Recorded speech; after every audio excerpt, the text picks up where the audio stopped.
Hey guys, happy Thanksgiving.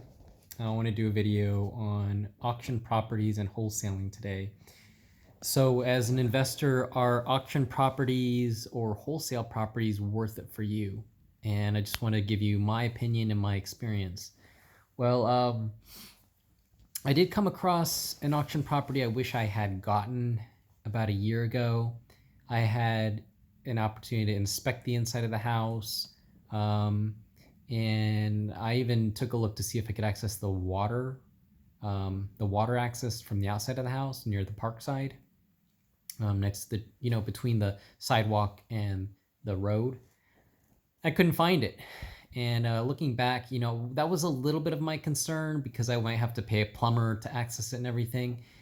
But knowing what I know now, I probably would just call the city water department and ask them to come out and find the access for me, for my plumber, so to speak.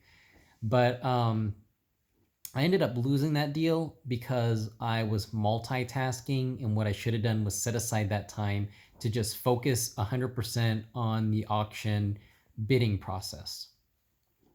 Now, I'm seeing some other auction properties come in the market right now, and it's in a neighborhood where it's in transition.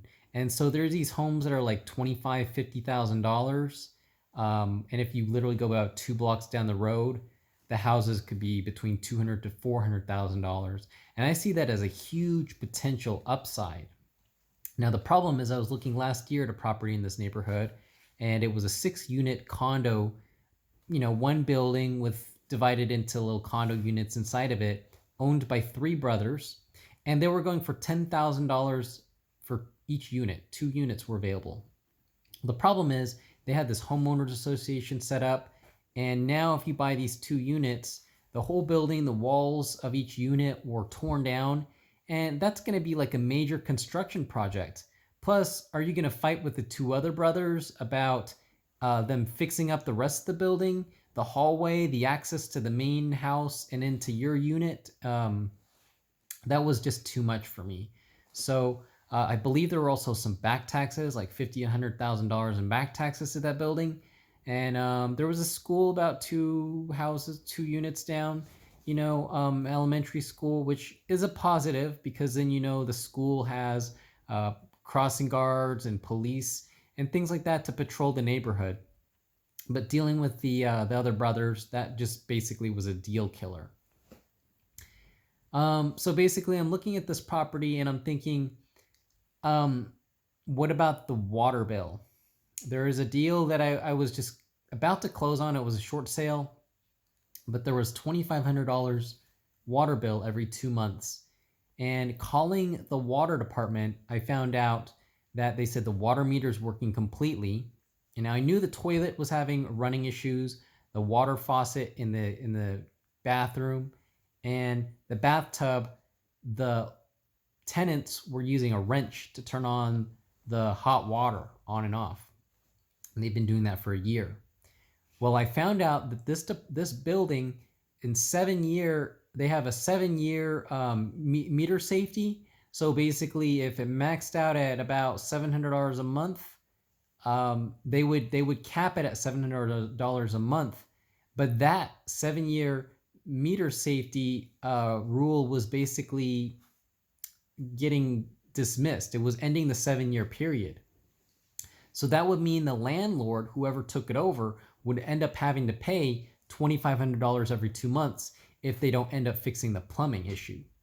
My concern on that then became, well, it looked like an easy plumbing issue, but in this neighborhood, I own another unit and it's like $100 every 2 months. Does it really make sense that there's that much water leaking? What if there's a hidden leak, which I've had in this housing division? And the plumbing bill, the plumber wanted, there was like 10 plumbers that came to take a look at this property, this other property they have in that neighborhood. And actually, most of the plumbers didn't even know what was wrong with my building. They just wanted to take all the plumbing out from my back all the way to the front. That would have been like between $7,000 to $15,000. Would require permits, and who knows what else it would have torn up in my building. Well, anyway, Long story short is I ended up fixing the problem myself and then having a plumber tie in the lines for $100. I just broke ground where there was loud noise in the basement level, broke the concrete, put a camera in there, found the crack on the pipe, replaced the pipe, retied all the pipelines back in, and then had a plumber, inspect it, check it, tighten the lines, and everything's good. It's been over a year now, and my lines are doing good now. So it's fortunate that I was able to get that fixed. I think it ended up costing me a total of about $400, $500. And if I did it today, again, it probably would have cost me less than $100 for the whole thing. But the point just is that when you're looking at properties that you're investing and you want to buy them and fix them up, there's going to be big major challenges, things that you don't know are wrong with the building. There's not one building that I've bought in the last 2 years that have not had plumbing problems.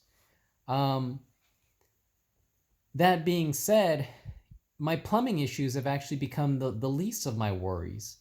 A lot of the cosmetic things like drywall, joint compounding, taping, painting, well, painting's the easy part, but just repairing cracks on the walls has become a very expensive thing. So where I really want to go with this at the end of the day was basically doing your due diligence as you consider and think about properties you want to buy. There are properties out there, if you Google houses for Italy for $1, you can go buy them. But the stipulation is that you're going to have the house fixed in 3 years or less, or you will incur major fines from the city. Now, what kind of repairs, how much those repairs are going to cost, I think could be quite major depending on what property you're going to look at. And it may be worth paying, let's say $10,000, $20,000 for the house instead of paying $1, because you're going to save a whole lot of time, energy, labor, materials, resources in general on making those repairs. The cheapest and most effective, even for pros, is just to do carpet and paint, to revamp the house and put it back on the market as quickly as possible. Now, there are investors out there that even what they do is they buy it and just wait for the market to appreciate, then put the house just right back on the market. So those are other few things to think about. It's not a bad idea to buy a house that's fully ready to go, where you don't have to do anything. No headaches when you buy it, at least for your first property or second property, the first house or second home that you ever buy. I guess that's all I have to say for now.